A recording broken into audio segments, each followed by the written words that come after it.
ಹೈಕಿಳೆ ಡಂಗರ್ monsoon ಟೈಮಲ್ಲಿ ಎಲ್ಲ ಕೊಂಕಣಿಗಳ ಮನೆಯಲ್ಲಿ ಇರುವಂಥ ಸ್ಪೆಷಲ್ ಐಟಮ್. ಕನ್ನಡದಲ್ಲಿ ನಾವು ತಗಟೆ ಸೊಪ್ಪು ಅಂತ ಹೇಳ್ತೇವೆ. ಈ ಸೊಪ್ಪು ಮಳೆಗಾಲದಲ್ಲಿ ಆಗೋ ಕಾರಣ ವರ್ಷದಲ್ಲಿ ಒಂದೆರಡು ಸತಿ ಮಾತ್ರ ತಿನ್ಲಿಕ್ಕಾಗೋದು.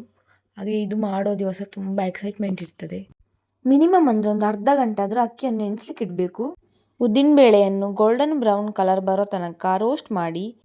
ಉದ್ದಿನಬೇಳೆಯಲ್ಲಿ ಮಾಡಿದರೆ ಡಂಗರ್ ಕರುಕುರು ಆಗಿರ್ತದೆ. ಕೆಲವರು ತೊಗರಿ ಬೇಳೆಯಲ್ಲಿ ಮಾಡ್ತಾರೆ. ತೊಗರಿ ಬೇಳೆಯಲ್ಲಿ ಮಾಡಿದರೆ ಸ್ಮೂತ್ ಆಗಿರ್ತದೆ ಅಂಬಡೆ. ಎರಡು ಮಿಕ್ಸ್ ಮಾಡಿ ಕೂಡ ಮಾಡ್ಬೋದು.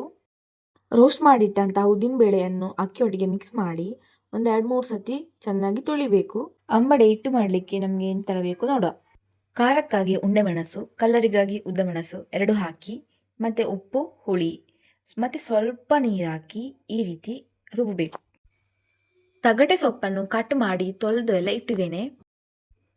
ಹಿಟ್ಟಿಗೆ ಹಾಕುವಾಗ ನೀರೆಲ್ಲ ಸರಿ ಹಿಂಡಿ ಹಾಕಿ, ಮತ್ತು ನೀರು ಹಾಕಬಾರ್ದು. ಅಂಬಡೆ ಕಟ್ಟಲಿಕ್ಕೆ ಗಟ್ಟಿ ಇರಬೇಕಲ್ವಾ, ಸೊ ಒಳ್ಳೆ ಗಟ್ಟಿ ಅಂಬಡೆ ಕಟ್ಟುವ ಹಾಗೆ ಹಿಟ್ಟು ರೆಡಿ ಮಾಡಿ. ಈ ರೀತಿ ಗಟ್ಟಿ ಅಂಬಡೆ ಕಟ್ಟುವ ಹಾಗೆ ಇರಬೇಕು. ಈ ರೀತಿ ಅಂಬಡೆ ಕಟ್ಟಿ ಇಡಿ.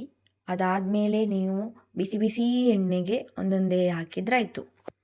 ಎಣ್ಣೆ ಒಳ್ಳೆ ಬಿಸಿ ಆದ ನಂತರನೇ ಹಾಕಿ, ಇಲ್ಲದಿದ್ದರೆ ಅದಷ್ಟೊಂದು ಒಳ್ಳೆಯದಾಗೋದಿಲ್ಲ. ಒಂದು ಸೈಡ್ ಒಳ್ಳೆ ಬೆಂದ ನಂತರ ಅದನ್ನು ಮಗ್ಚು ಹಾಕಿ ಒಳ್ಳೆ ರೋಸ್ಟ್ ಆಗೋ ತನಕ ಮೀಡಿಯಮ್ ಟು ಹೈ ಫ್ಲೇಮಲ್ಲಿ ಫ್ರೈ ಮಾಡಿ. ಇದು ಒಮ್ಮೆ ಮಾಡಿದರೆ ವಾಪಸ್ ಮಾಡಬೇಕಂತ ಆಗ್ತದೆ, ಅಂದರೆ ಅಷ್ಟು ಟೇಸ್ಟ್ ಆಗಿರ್ತದೆ. ನಾನು ಸಣ್ಣದ್ರಿಂದಲೇ ಇದರ ದೊಡ್ಡ ಫ್ಯಾನ್. ಒಳ್ಳೆ ಮಳೆ ಬರುವಾಗ ಬಿಸಿ ಬಿಸಿ ಅಂಬಡೆ ತಿನ್ನಿ, ಇದರ ಟೇಸ್ಟ್ ಗೊತ್ತಾಗ್ತದೆ. ಈ ವಿಡಿಯೋ ನಿಮ್ಗೆ ಇಷ್ಟ ಆಗಿದ್ರೆ ಲೈಕ್ ಮಾಡಿ, ಶೇರ್ ಮಾಡಿ, ಸಬ್ಸ್ಕ್ರೈಬ್ ಮಾಡಿ. ಮತ್ತೊಂದು ವಿಡಿಯೋದಲ್ಲಿ ಸಿಗುವ. Bye guys.